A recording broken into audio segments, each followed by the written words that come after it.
Tonight's presentation is titled A Mechanic's Liability. And our presenter is Mike Bush. Mike is president of Savvy Aircraft Maintenance Management. Mike holds a CFI certificate and is an author for numerous aviation publications, including EAA's Sport Aviation magazine. Mike holds an A&P mechanic certificate with inspection authorization. And in 2008, he was Aviation Maintenance Technician of the Year, honored by the FAA. Mike's a member of the EAA. Mike, thank you so much for volunteering your time to be with us tonight and share your information. I'm going to turn control of the presentation over to you. Great. Good evening, Tim. Good evening, everybody.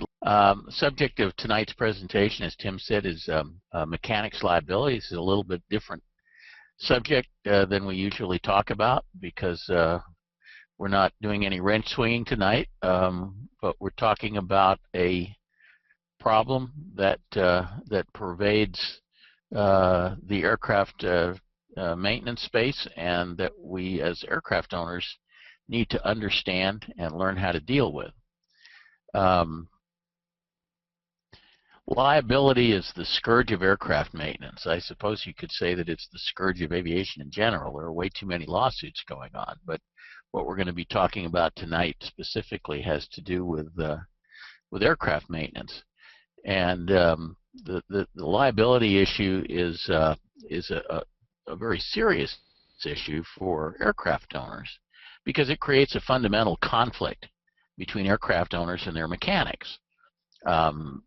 Simply put, owners want to minimize their maintenance costs, and mechanics want to minimize their liability exposure. And unfortunately, all too frequently, mechanics perceive that the approach that minimizes their liability exposure is the one that turns out to be the most costly to the aircraft owner.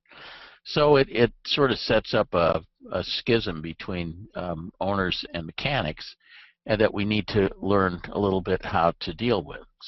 So tonight I'm going to try to help you understand what this liability issue looks like through an A&P's eyes, and then we'll sort of switch back into aircraft owner mode and try to talk a little bit about how we as aircraft owners can help solve this problem for the mechanics.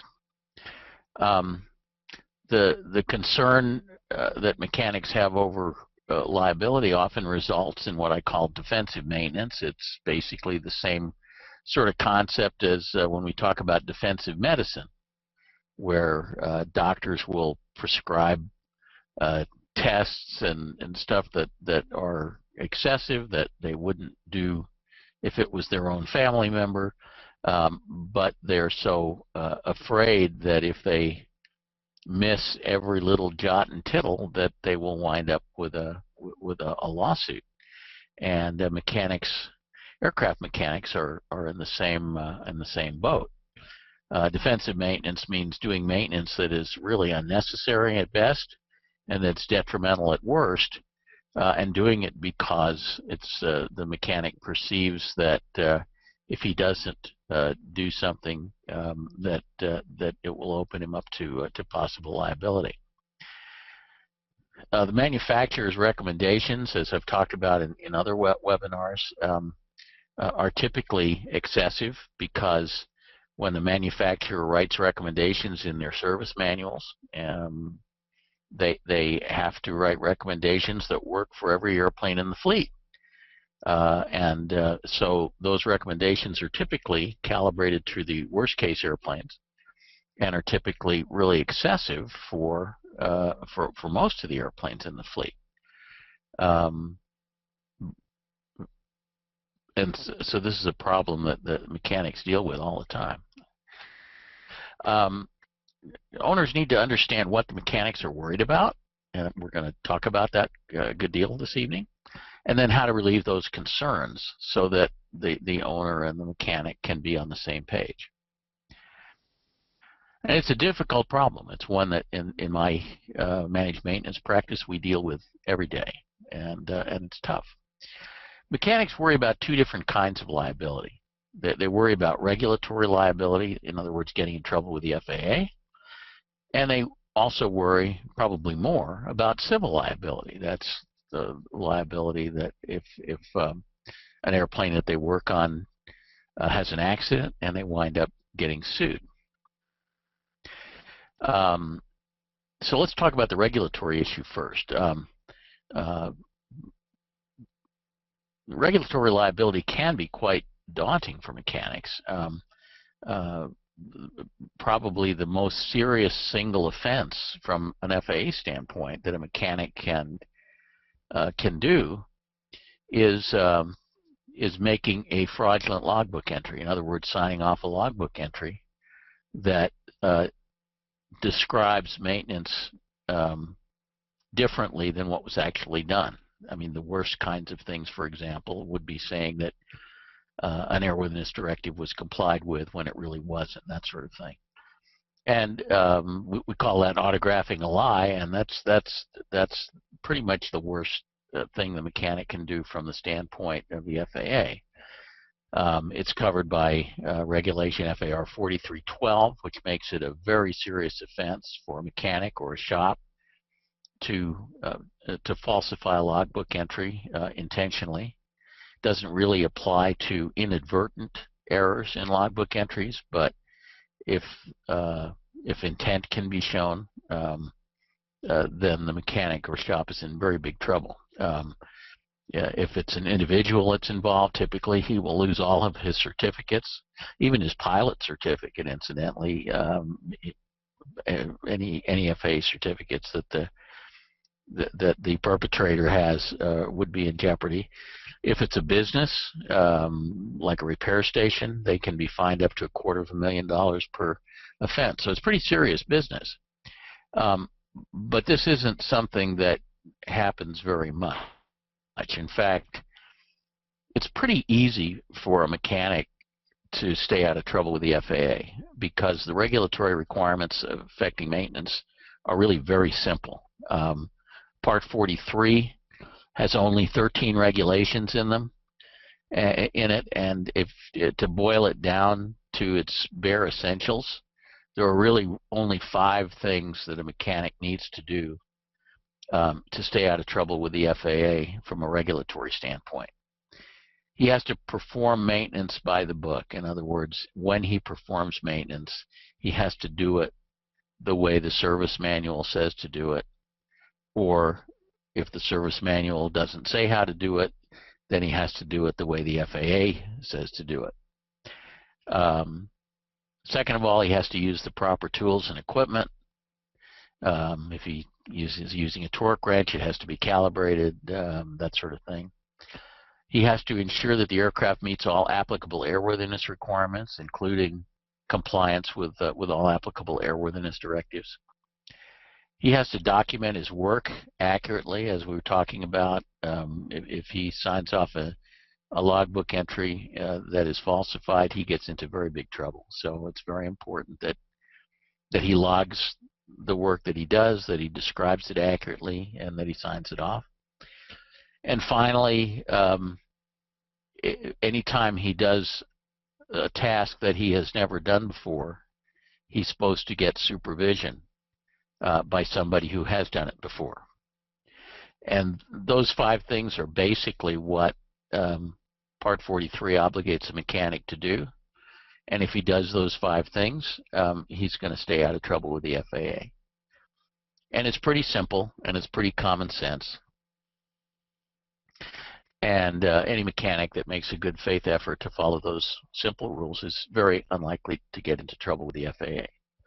And we really don't see a lot of FAA violations against mechanics. Pilots get violated vastly more frequently than mechanics, because pilots, among other things, are required to comply with much more complicated rules. If you look at Part 91, which are the rules of the road for most of us pilots, and you compare it with Part 43, Part 91 is like 20 times the size. The rules for mechanics are very simple and very common sense. But it's important to understand that a mechanic who follows the FARs to the letter still isn't out of the woods liability-wise, because if an aircraft he works on winds up in an accident, he may easily find himself hauled into court as a defendant in a civil lawsuit accused of negligence. And under tort law, there is no need to show that a mechanic violated a regulation in order to find him negligent. He can be perfectly compliant with the regs and still be found negligent. So what's the standard that a mechanic has to meet from a civil litigation standpoint? The standard he has to meet is a very fuzzy one. To find a mechanic negligent in a civil lawsuit, it is only necessary to convince a jury that he failed to exercise such care as would be reasonably expected of a prudent person under similar circumstances. And that's a very difficult standard. It's a very fuzzy and unpredictable standard, particularly when we're talking about juries that really don't know anything about aviation or maintenance or any of the actual subject matter. To show a mechanic is negligent, you have to convince a jury either that he did something that a prudent mechanic wouldn't have done, or he failed to do something that a prudent mechanic would have done. And it's not necessary that that be proven beyond a reasonable doubt, because in a civil lawsuit, you only need to demonstrate negligence by a preponderance of the evidence. In other words, the jury only needs to conclude that it's more likely than not that the mechanic acted negligently, that he did not act the way a prudent mechanic would have acted. So this is a very fuzzy standard. We'll look at some specific examples here. But if you're an A&P mechanic, you're very nervous about this stuff. Suppose a plaintiff attorney representing the widow of an air crash victim alleges that the mechanic who worked on an aircraft was negligent because he failed to comply with a mandatory service bulletin.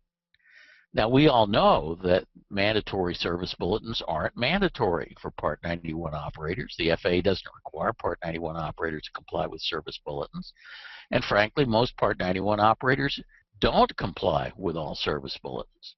They're not required to comply. And some service bulletins are nonsense and are best not complied with. But that's fine for people like you and me that understand aviation, but what's the jury going to think? If a mechanic doesn't comply with a service bulletin, will a jury of citizens who know nothing at all about aviation find him negligent because he didn't comply with that service bulletin? What if the mechanic recommended that the service bulletin be complied with, but the owner said no? Can the mechanic be held liable for that, or would the owner be held liable for that? And the problem is these things are decided by juries, and the juries typically don't know anything about aviation or maintenance or FARs or any of the stuff. And the plaintiff has hired a lawyer who's an expert at making the mechanic look bad. So this is a difficult situation. And if you're an A&P or a shop owner, this is the sort of thing that keeps you up at night. Now, we didn't used to worry all that much about lawsuits against shops and mechanics. Prior to about 1994, we didn't see them very often. Lawsuits against mechanics and shops used to be rare, and the reason they used to be rare was shops and mechanics typically were not high net worth types. They weren't worth suing. Who did you sue? You sued the deep pocket, and the deep pocket was typically the aircraft manufacturer. Then 20 years ago, in 1994, Congress passed the General Aviation Revitalization Act of 1994, which took GA manufacturers off the hook for liability once an aircraft reached 18 years of age.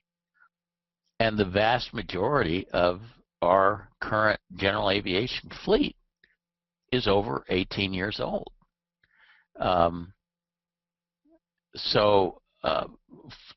To a very large extent, except for recent manufactured airplanes, like Cirruses and Columbias and stuff, the manufacturers have a liability shield against negligence lawsuits. So what did that do? It didn't make the lawsuits go away. It just shifted them to different defendants. And it resulted in an explosion of lawsuits against the people who aren't protected by GERA. The engine manufacturers, the various component manufacturers. In fact, lots of component manufacturers have gone out of the business since 1994 because they were in an untenable position from a liability standpoint. It just wasn't worth being in the aviation business. And it resulted in an explosion of lawsuits against shops and mechanics who never used to be targets of lawsuits, but now that the manufacturers are no longer are protected or immunized, much more often shops and mechanics wind up being sued. And I do quite a bit of expert witness work in my work, and so I get involved in a lot of these lawsuits, typically on the defense side, and it's very discouraging to see all these lawsuits. A couple of attorneys, one of whom is our corporate counsel, came up with this illustration. This is a fictitious lawsuit, but it illustrates a lot of the problems. I'll call it your mechanic's nightmare scenario. And here's how it goes. Peter Pilot of Charlie's Charter Service is flying passengers in a 1979 Flibney 780 on lease back from Oscar owner and maintained by Mike Mechanic of Pristine Repair Corporation. During an approach in IMC while being vectored by ATC, Peter Pilot is twice observed deviating from assigned altitude and heading and has to be given corrections by the controller. Shortly thereafter, the airplane enters a spin and crashes, killing all on board. Witnesses tell NTSB investigators that they heard the engine sputter. Investigators learn that Peter Pilot's medical expired a month before the crash. The toxicology report shows the presence of an antihistamine in his bloodstream. And antihistamines typically make you drowsy. Maintenance records indicate that Mike Mechanic of Pristine Repair Corp had overhauled the engine 120 hours prior to the accident, but at the direction of Oscar owner did not comply with one of the engine manufacturer's mandatory service bullets. 18 months later, the NTSB issues its probable cause determination on this accident. Said Peter Pilot suffered spatial disorientation while in IMC and lost control of the aircraft.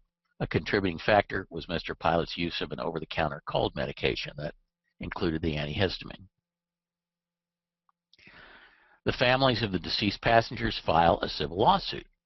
The defendants in the lawsuit include literally everybody that possibly could have been sued. The estate of Peter Pilot, Charlie's Charter Service, Mike Mechanic, a Pristine Repair Corp, who Mike Mechanic works for, Oscar owner, Flibney Aircraft Company, and the U.S. government who provided the ATC services. On preliminary motions, the U.S. government is dismissed from the case because the controller's actions were deemed immunized under the Federal Tort Claims Act. So typically, you can't sue the government in a situation like this. Flibney Aircraft was also dismissed on preliminary motions from the case because the aircraft was over 18 years old, and so Flibney Aircraft Company was immunized by GERA. That leaves the remaining 5 defendants. The plaintiffs demand a jury trial. By law, the findings of the NTSB investigation are not admissible at trial, so the jury never hears that the NTSB found the pilot to be at fault. The jury winds up returning a judgment for the plaintiffs in the amount of $10 million and allocates the fault as follows: 10 to the pilot, 10 to the mechanic and his employer, 10%, and 80% to the owner of the aircraft, presumably for declining the service bulletin. The owner has a $1 million liability policy on the aircraft, but it's limited to $100,000 per person. So the owner's insurance is not going to come anywhere close to covering the $10 million judgment. Now, this does not mean that Mike Mechanic and Pristine Repair Corp are responsible only for $1 million of the $10 million judgment. Most likely, Pristine Repair Corp has a $1 or $2 million liability policy. And so you'd think that they would be okay because they were found only 10% liable. But under state law in almost all states, economic damages are provided for on a joint and several liability basis, which means that all defendants are equally liable for the $10 million judgment. And conceivably, the defendants could go after Mike Mechanic and Pristine Repair Corp for the entire $10 million judgment, and then Mike Mechanic and Pristine Repair Corp would have to try to sue the other defendants to pay their share. So it's a bad situation. And is it any wonder that so many shops and mechanics seem overly cautious and worried about being sued? With this as background, the A&P has a dilemma that he faces literally every day of his working life. Because in the good old days before GARA, back when it was very, very rare for mechanics and shops to be sued in civil court, the mechanic typically only had two concerns about the work he did, the decisions he made. Is it safe? And is it legal under the FARs? And if you think about it, those are the two concerns he should have.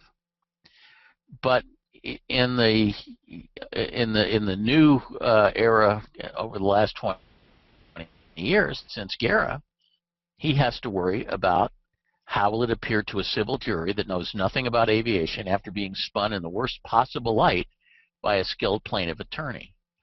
And that is a very different standard, and it has a real chilling effect.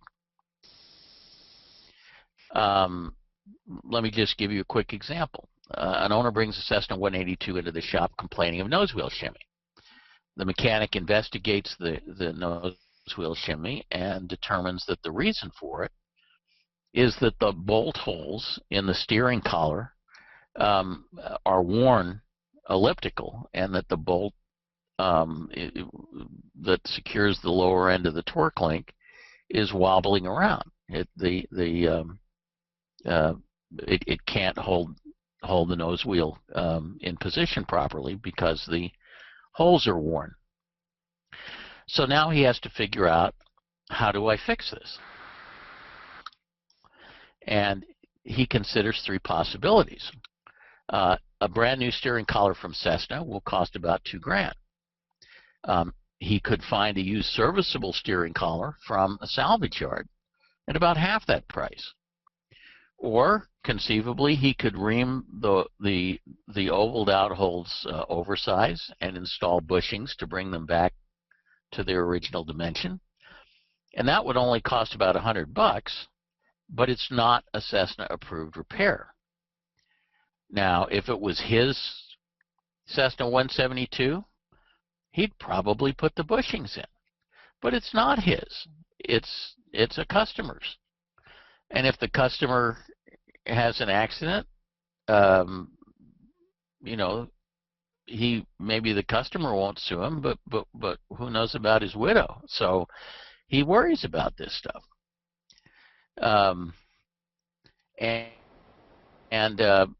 But he considers all three of these repair options to be safe and legal. And again, if he was doing it for his own airplane, he'd do the low-priced one. But he worries what might happen with a customer's airplane if the customer's airplane ever suffered, say, a nose gear collapse, and he found himself in court. And he worries that a plaintiff's attorney might ask the A&P to explain to the jury, why did you perform a repair that wasn't authorized by Cessna if he puts in the bushings?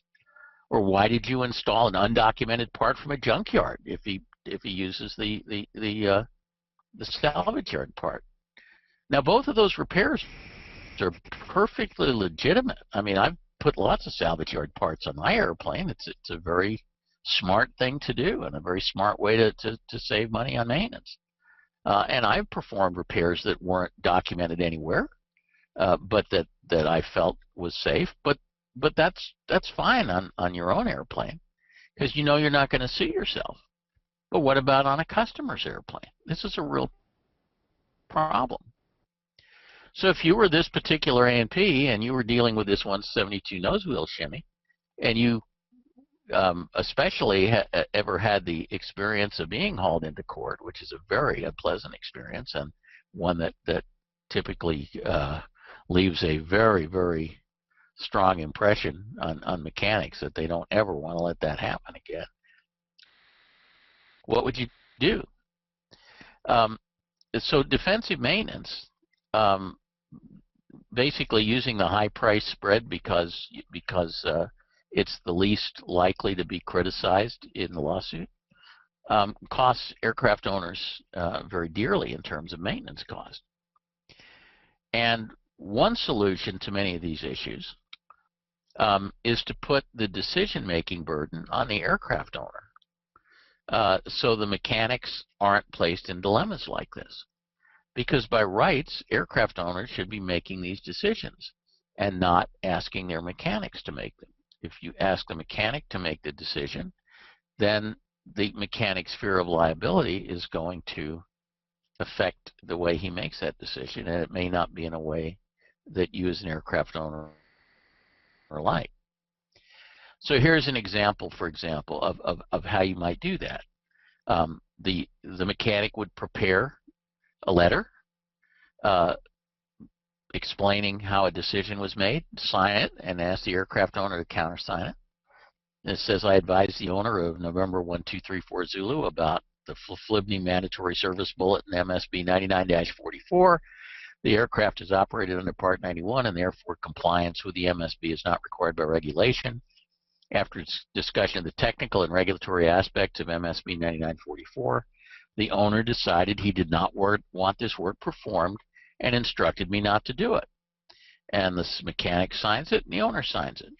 Now, if this thing ever comes up in court, there's a document that makes it very clear that the mechanic was not responsible for making that decision, and that a mechanic cannot force an aircraft owner to comply with the service bulletin if the aircraft owner doesn't want to, and in this case, the aircraft owner put it in writing that he didn't want to. This takes the mechanic off the liability hook. So the key is putting stuff in writing. Don't ask your mechanic to make decisions that you could make yourself. Tell him what you want done and put it in writing. That relieves him of liability because it is clear and it's written down that the decision was yours and not his. So that's the basic, the problem that we have to deal with, and this is the basic way that aircraft owners need to deal with it in order not to have fear of liability cause their maintenance expense to go through the roof. And again, this is the sort of thing that we deal with every day, and it's something that is very important for aircraft owners to understand. And Tim, with that, I think we can open it up to some Q&A. If you're there and ready. I am here and ready, sir. Did I surprise you? Yes, you did. You caught me a little off guard. Yeah, that was a quick one. Very good, though. Very interesting presentation, Mike. Thank you. Enlightening, that's for sure. And tough subject, I'm sure. That's one thing that is very admirable about you, is that you are willing to take on tough subjects. Well, owners don't really often get an opportunity to see what the world looks like through a mechanic's eyes.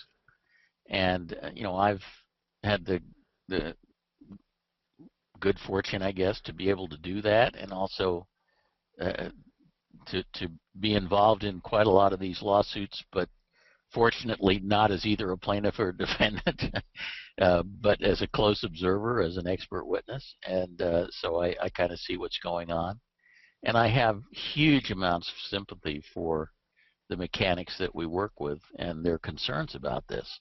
And we work very hard to try to limit their liability exposure so that they don't have to stay up nights worrying about this sort of thing. Okay, let's get into some of our questions that have come in. Mike's wondering, what is the length of liability for signing off an annual inspection for an IA? Well, that's an interesting question. And I guess that I would have to say, certainly from a regulatory standpoint, it's very clear that the answer to that is until the next annual inspection. Each annual inspection completely moots the previous one.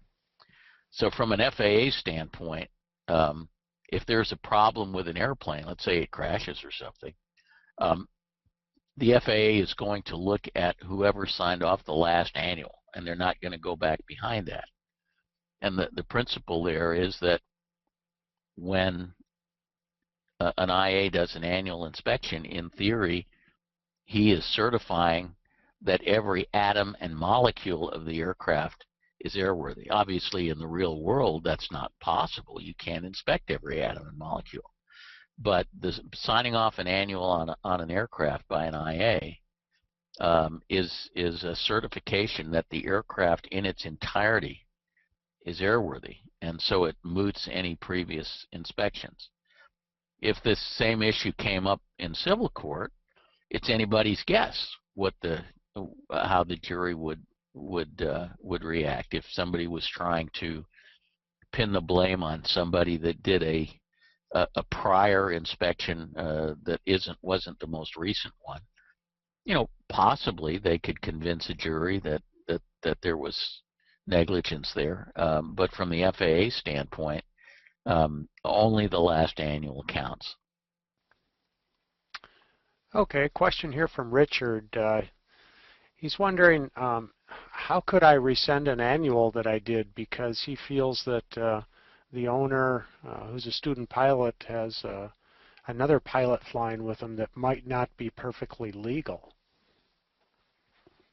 I guess I didn't understand the beginning of that question. Sounds like Richard is an IA and he signed off an annual. Rescind an annual? Yeah, right. Was that the word, rescind? Yep. Well, that's pretty interesting. I really don't think there's a way of rescinding an inspection, but I guess I don't really understand Richard's question, because who's flying the airplane doesn't affect the airworthiness of the airplane. The airplane is either airworthy or it isn't. It doesn't really matter who's flying it. So I guess I don't totally understand Richard's question. Maybe he wants to elaborate on that, because it sounds like it's probably an interesting question. I just don't completely understand it. Okay. Gary's just wondering, is there such a thing as liability insurance for A&P mechanics? There is, and most repair stations carry liability insurance. It's quite difficult for an independent A&P, particularly somebody who, for example, works in an aircraft owner's hangar or that sort of thing. It's hard for them, very hard to get insurance, and it's very, very expensive. But most shops of any size do carry liability insurance. However, usually their liability limits would not be high enough, for example, to cover a $10 million claim against them. I would guess that all but the very largest repair stations probably are carrying on the order of maybe $1 or $2 million worth of liability coverage, because it's just very, very expensive. We had a shop at my home airport that that was defueling an airplane, and they took all of the normal precautions. They grounded the airplane and everything. And in the course of the defueling operation, somehow or other, there was a static electricity discharge, and the airplane absolutely, just went up like a candle, and destroyed the airplane, destroyed the hangar. Fortunately, they were able to get the other airplanes out of the hangar, so there weren't any other damaged airplanes. That's the sort of thing that that would typically be covered by the shop's insurance. They would cover the airplane that got destroyed, plus of course the repairs to their hangar.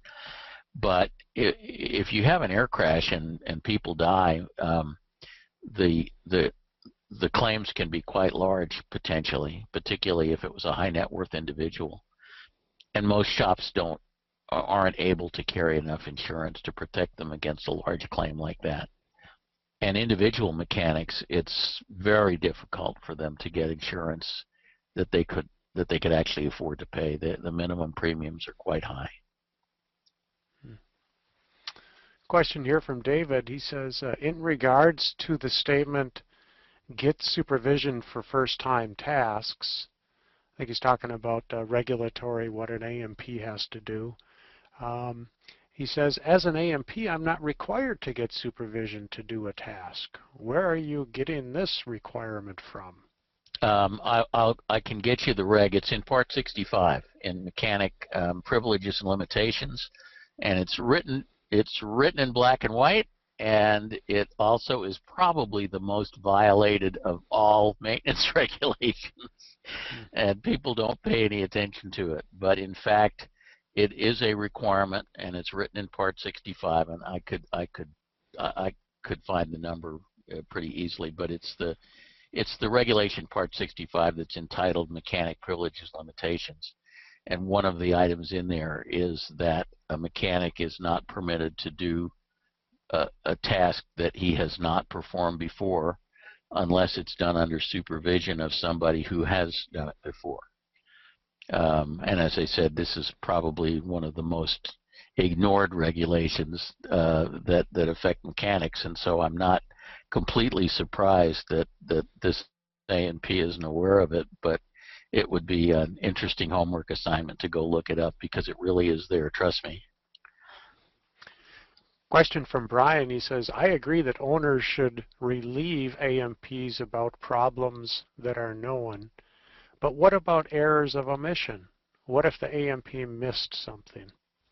Oh, there is no argument, and I would never make the argument, that if there is an error in workmanship, that a mechanic should not be liable for it. Mechanics absolutely should be liable for their workmanship.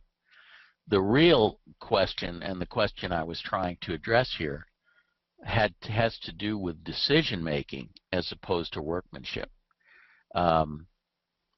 We as pilots are absolutely liable for the mistakes we make when we're flying, and mechanics are absolutely liable for mistakes, whether of commission or omission. And actually, I did an article recently in Sport Aviation that talked about mechanic errors, and the majority of mechanic errors are errors of omission, forgetting to torque a fastener, forgetting to install something. That's typically mostly due to distractions.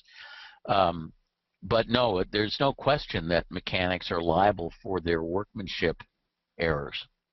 The real issue that I was trying to talk about this evening has to do with concerns about decision making, and that we can help, we as aircraft owners can help with that problem by taking the decision making responsibility ourselves, which we really should be doing anyway, as opposed to having the mechanic make those decisions. And the example I gave had to do with whether to comply with a service bulletin or not. It's not a regulatory requirement, but one could argue, and this would be argued in civil court, that the regulations are only minimum requirements, and that a prudent mechanic would go beyond the regulations. And of course, how a jury is going to interpret what a prudent mechanic would do versus what this particular mechanic did is anybody's guess. So the way you solve those kinds of problems is not to put the mechanic in the position of having to decide whether to comply with the service bulletin. If the owner instructs the mechanic that he does not want the service bulletin complied with, and instructs the mechanic that way in writing, then the mechanic basically has a get-out-of-jail-free card if the issue ever comes up. This doesn't solve all the problems. It doesn't solve the problem of the nose wheel shimmy, but it solves a lot of problems. And owners need to be sensitive, not to put mechanics in the position of having to make decisions that the owner could make. Because if a mechanic is asked to make a decision, he's going to make that decision with his liability position in mind. And if you were the mechanic, you do the same thing. Question from Lewis. This was great info, but targeted primarily at the certified world. Experimental aviation has its own demands on A&Ps, namely that there is no maintenance manual. How does an A&P minimize his liability in an environment that relies entirely on judgment?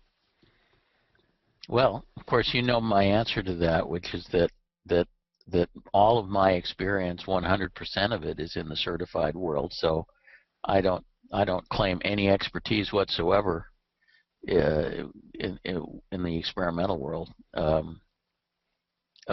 Obviously, even in the certified world, mechanics are called upon to use their judgment all the time. And even in the experimental world, even if there's not a maintenance manual, a mechanic presumably is expected to follow the rules of the road of AC 4313, the telephone book-sized advisory circular that the FAA issues, that is pretty much a mechanic's Bible, that says anytime a manufacturer doesn't tell you how to do something, look here. And it's essentially a book full of best practices in almost every conceivable area that one might do maintenance. So with an experimental aircraft where you don't have a maintenance manual, and of course you do have a maintenance manual for parts of experimental airplanes. If the aircraft is powered by a Lycoming engine, at least you have a maintenance manual for that.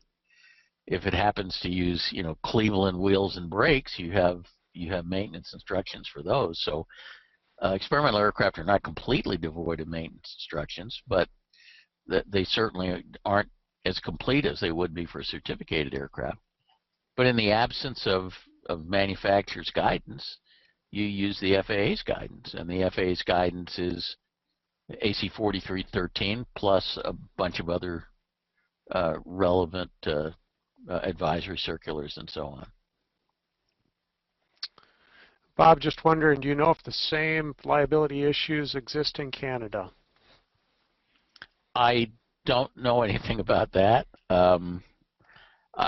You know, my sense, frankly, is that Canada is a far less litigious environment than the U.S. is. In fact, I think almost every country in the world is a less litigious environment than the U.S. But I don't know the details. I really don't.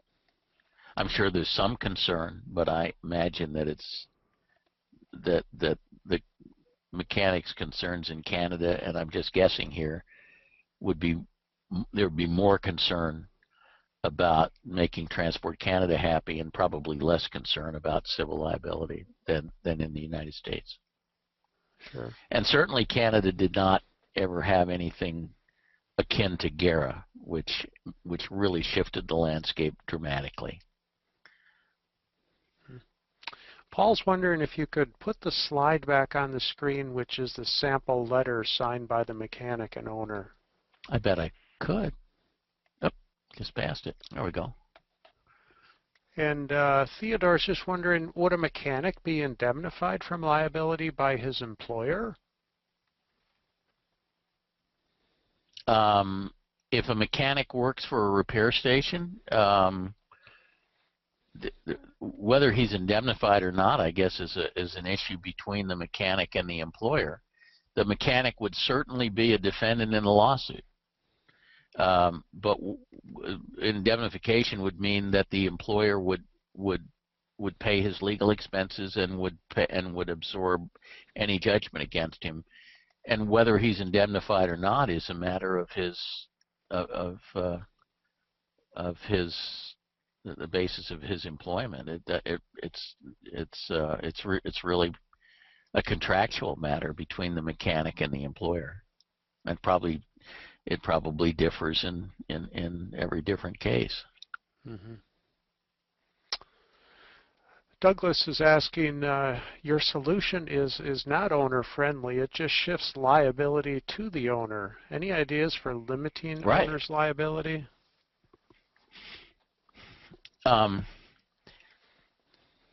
Well, you know, that's an interesting question as well. The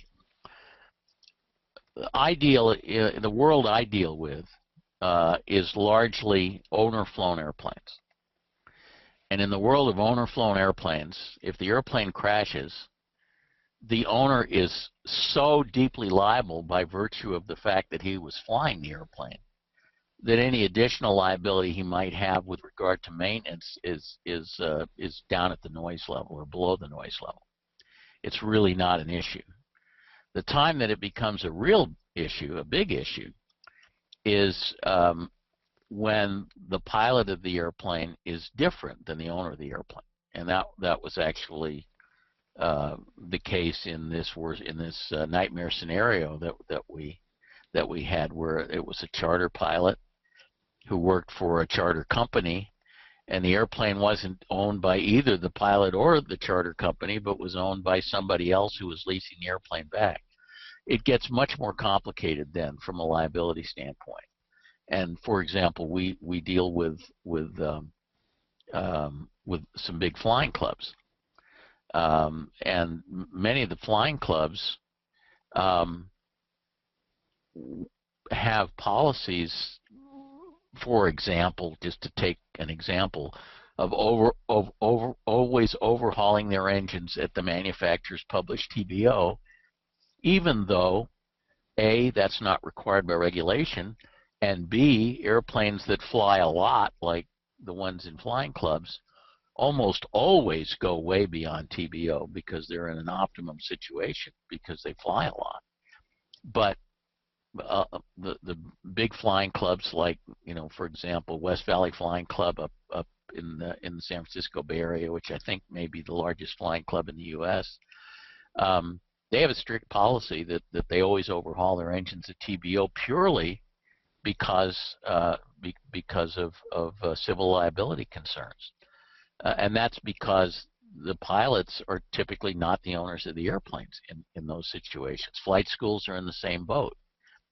In the case of owner-flown airplanes, I don't think it's really an issue because, again, the pilot if the pilot of the airplane is also the owner of the airplane, he is so liable for any accident by virtue of him being the pilot that any of the maintenance issues are really not going to have any significant effect. And I guess I should also suffix that by saying I am not an attorney, and so do not construe any of this as legal advice. There you go. Tim's wondering. But some of my best friends are attorneys. How's that? This is all just opinion that you're giving on this based upon your experience. This isn't legal advice you're giving anyone. This is right, yes. Tim's wondering, is it possible, as in legally permissible, for a mechanic to ask an owner to sign a hold harmless or release from liability if working on a very complicated procedure, such as maybe a cylinder removal? Is it legal, is the question. Mm-hmm. Well, I see no reason why it wouldn't be legal. First of all, the FAA could care less because the FAA does not get into business transactions.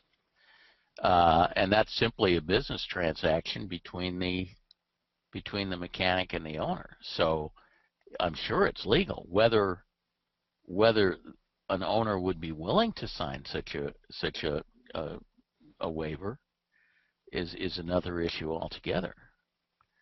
If I were an owner and I was being asked by a mechanic to do that, I would probably consult with my attorney and probably consult with my insurance agent before signing any such document, because I certainly wouldn't want to do something that might, for example, void my insurance coverage. So I wouldn't do it. I wouldn't do it lightly. But I don't think there's anything illegal about it. Okay.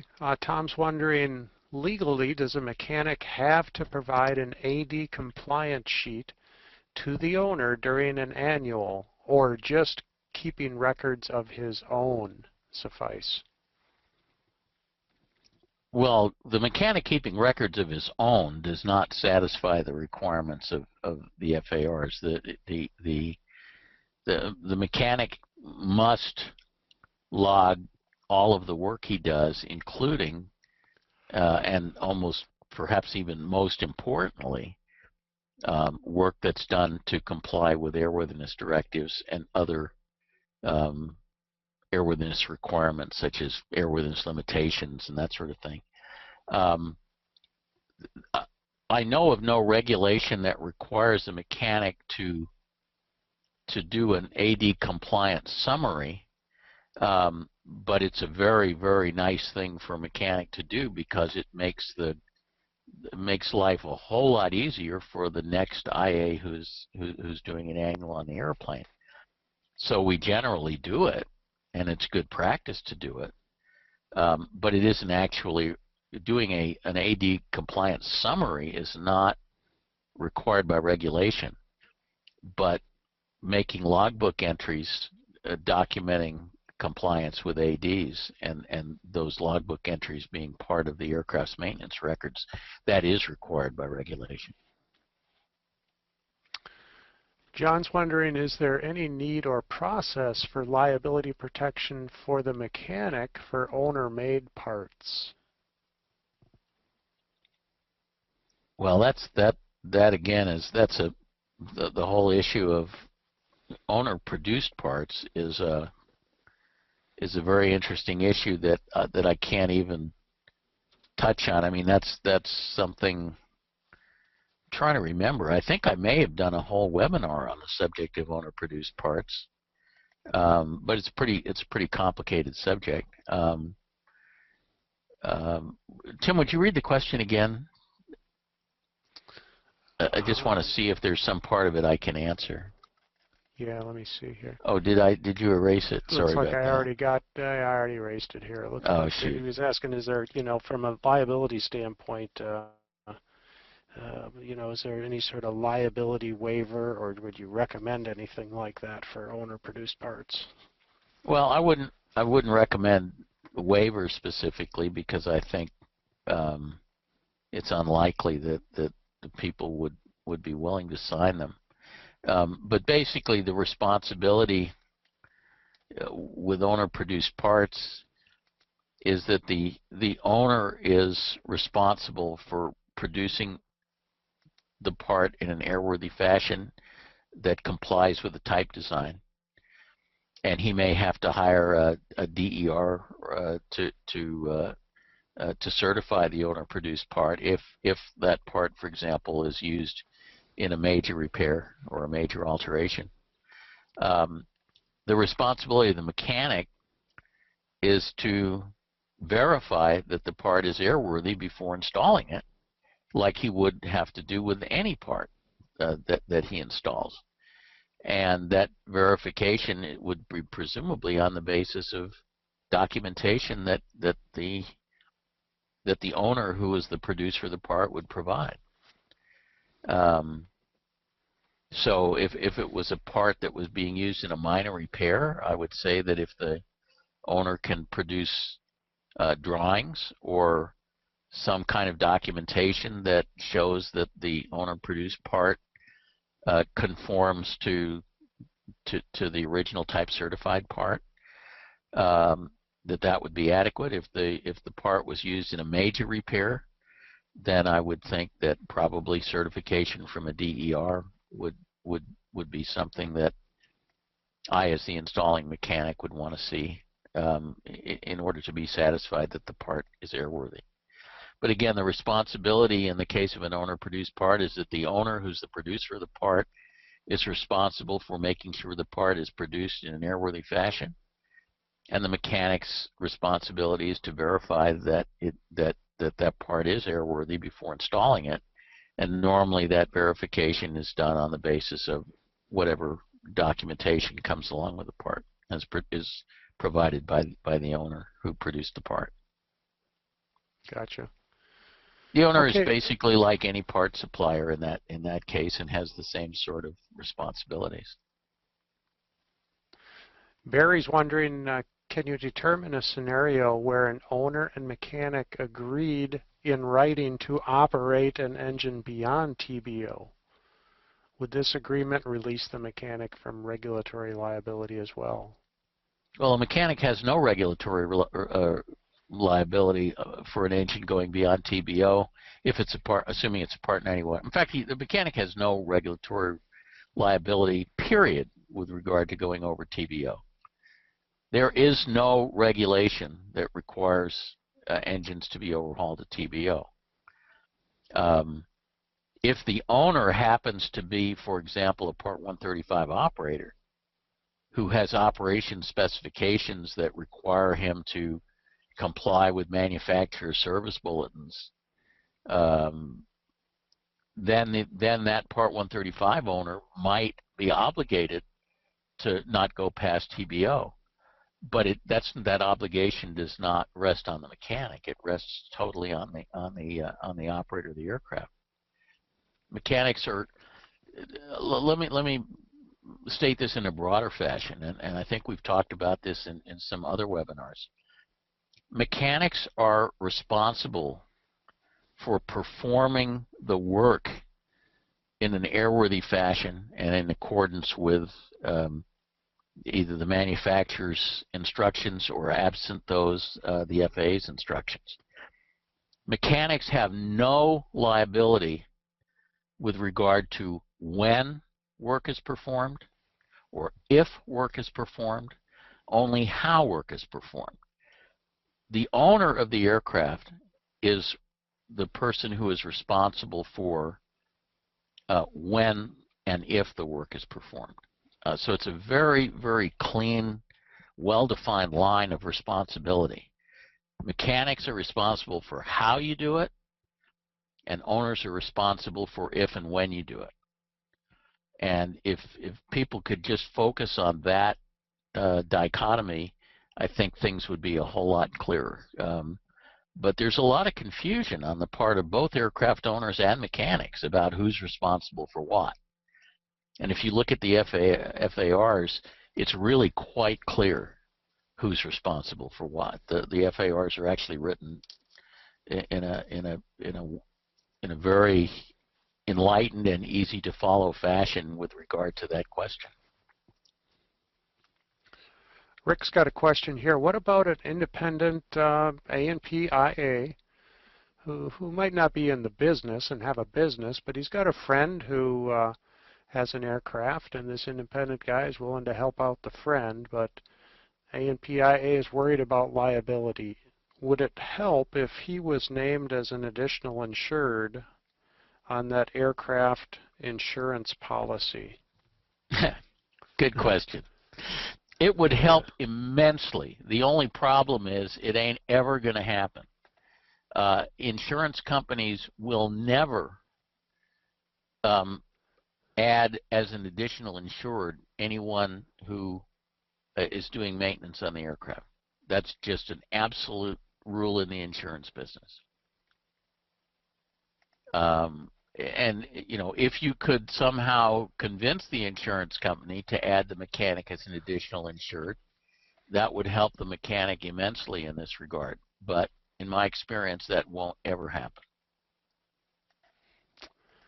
All right, interesting question here. Matthew wonders, can an inspection be performed by remote video conferencing when the A&P can't be present during the annual? A literal interpretation of the regulations is that no, that can't be done.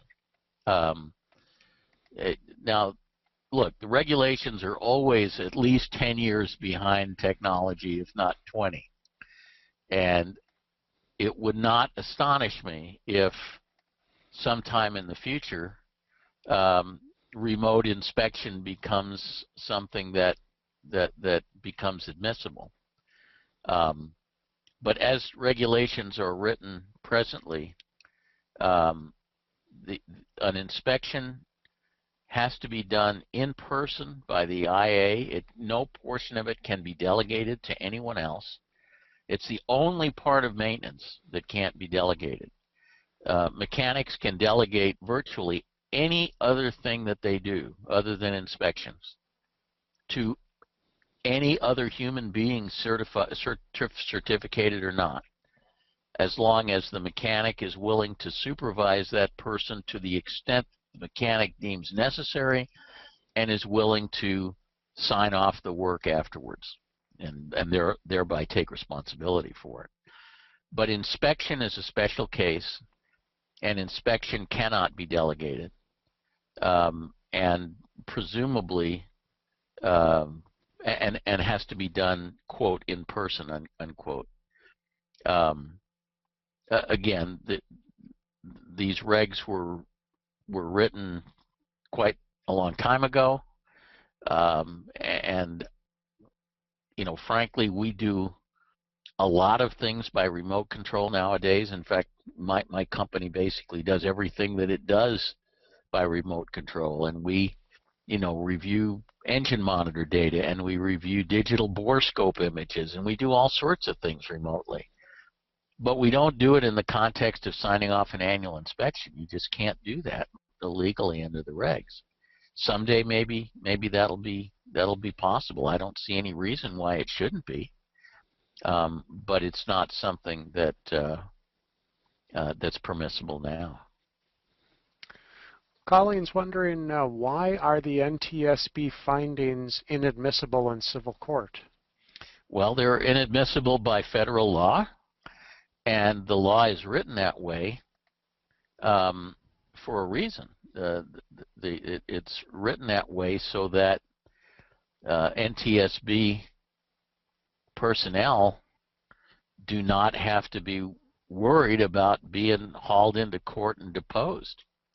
So it's written that way to protect the NTSB people from the scourge of civil litigation. But you know what it basically means is that the jury normally never gets to hear what the NTSB determined to be the cause of an accident. They get to hear what the plaintiff attorney and what the defense attorney have to say about it. Donald, and it does seem really weird, but the law is that way for a good reason, and that reason again is to essentially shield NTSB investigators from being hauled into court on every accident they investigate.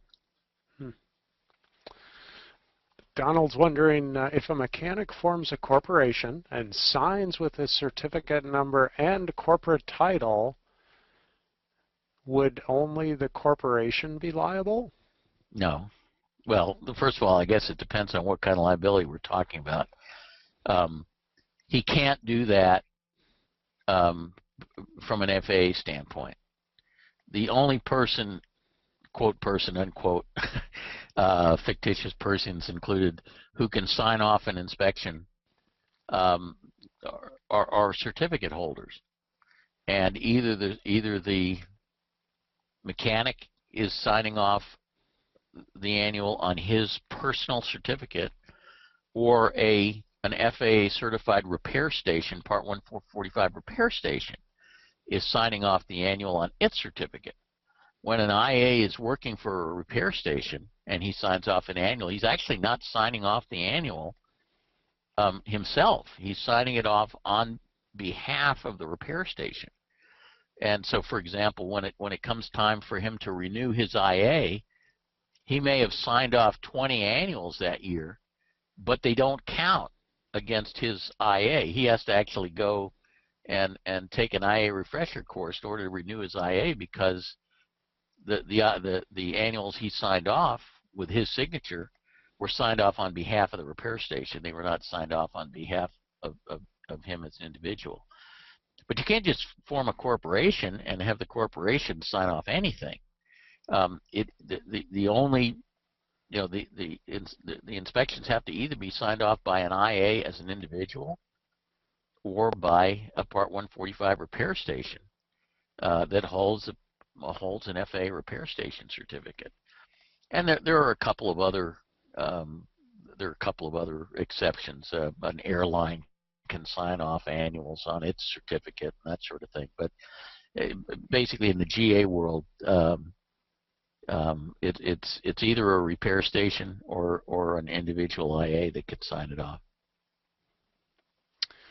Mark's wondering, do the same liability issues affecting aircraft mechanics also concern engine instrument overhaul shops to the same degree? Of course.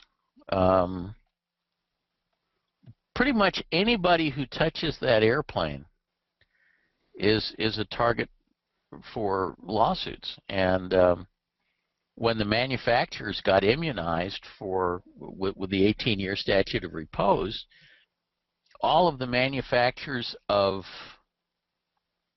what shall I say, components that typically don't last for 18 years, like engines, like vacuum pumps, like, you know, almost every other thing, wound up getting sued vastly more often because they weren't shielded by GERA anymore, or they weren't shielded by GERA, and the you know, the Cessnas and Pipers of the world were immunized by GERA for the most part, at least on all the airplanes that they built that are more than 18 years old, which is the majority of them. So it just shifted the liability burden to the people who weren't immunized. Brian's got a question on that. He says, Mike, do you think the health of GA overall would be better if GERA had not been passed? Has it perhaps saved any manufacturers? Well, yeah, I think it did save manufacturers. It was very clear. I mean, for example, the one that I know the most about, because I've worked so closely with them, is Cessna.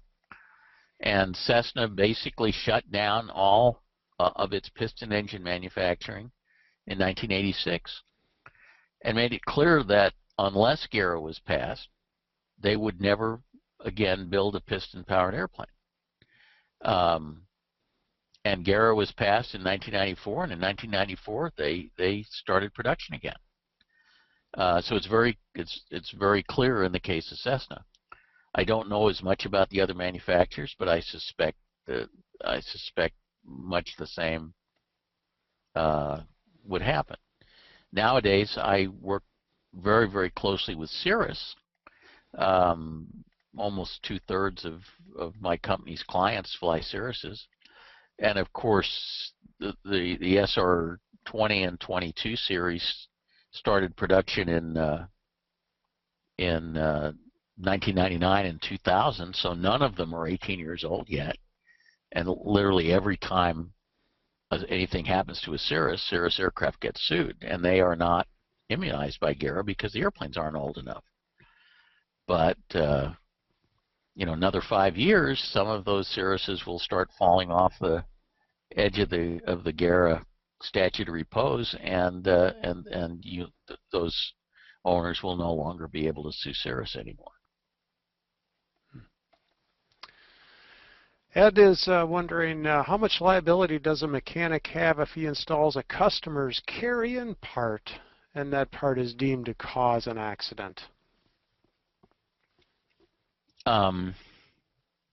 Well, again, that sort of harks back to the answer to the question that I gave about owner-produced parts. The mechanic's responsibility before he installs a part is to verify that the part is airworthy and suitable for installation on that aircraft. He typically does that by looking at the part's paperwork. There are some cases where a part does not have paperwork and the mechanic has to determine its airworthiness by inspection, and that makes mechanics very nervous because it shifts a lot more liability to the mechanic if he is actually inspecting the part and determining that it's airworthy, as opposed to just looking at its paperwork and determining that it's airworthy. If the paperwork says it's airworthy, if it's a Framus that comes from Cessna Aircraft and has an FAA 8130-3 form attached to it that where Cessna certified the airworthiness of the part, and that 8130-3 gets stapled in the aircraft's logbooks, then there's proof that the part was airworthy, and because Cessna said so, and the mechanic has very little liability. If that same part comes from a salvage yard with no paperwork, that part may be perfectly airworthy, but the mechanic is taking on more liability in certifying that that part is airworthy because it didn't come with paperwork. Now, there's nothing illegal about that, and we do it all the time. But the mechanic's nervousness level goes up the more responsibility he has. Mechanics always like somebody else to be responsible for certifying a part as airworthy, so they naturally prefer to install documented parts. They aren't required to. If mechanics were required to install only documented parts, a lot of airplanes would never fly again, because there are a lot of airplanes for which the manufacturer's long since gone out of business and documented parts don't even exist anymore. So it's not illegal to do that. It just increases a mechanic's nervousness factor to do it, because the mechanic is taking on more liability if something goes wrong. All right. Looks like most of the questions, I think, have pretty much been covered. There's a lot of other questions, but a lot of the questions kind of have the same theme that we've been talking about here, Mike. So just a closing comment here from Gary. He just wanted to remind us that our sponsor, Aircraft Spruce, is celebrating a 49th birthday on December 9th. So Aircraft Spruce has been around for 49 years. That's a long time. That is a long time. I bet they're going to throw one heck of a 50th anniversary party, huh? They should. Maybe they'll give away everything for free for that day or something. Wouldn't that be cool? Dream on. Well, it sure is good to have them as a sponsor, though, and a partner with EAA. They sure are supportive of EAA's mission. Okay, so any closing comments you would like to make to the attendees that are still on, Mike? Sure. I just want to remind of our upcoming, my upcoming webinars, which are normally the first Wednesday of every month. In December, we're going to be talking about the perils of cylinder work, the perils of removing and replacing cylinders while the engine is still hung in the airplane, and talk about some of the things that we can do to mitigate that risk. January, one is on diagnosing rough engines. February about ferry permits, and March about cam problems. Lycoming owners will be particularly interested in that one, because Lycoming suffer that sort of problem more often. And as usual, I'd like to invite everybody who attended this webinar to sign up for my free monthly e-newsletter, either by checking the box on the survey that Tim is about to put up, or by going to my savvyaviator.com website and signing up for the newsletter. Rest assured that every copy of the newsletter has an unsubscribe link, so if you decide you made a terrible mistake, you can always reverse it. And also invite you to check out my my first book, which is still the #1 aviation bestseller on Amazon, I'm pleased to say.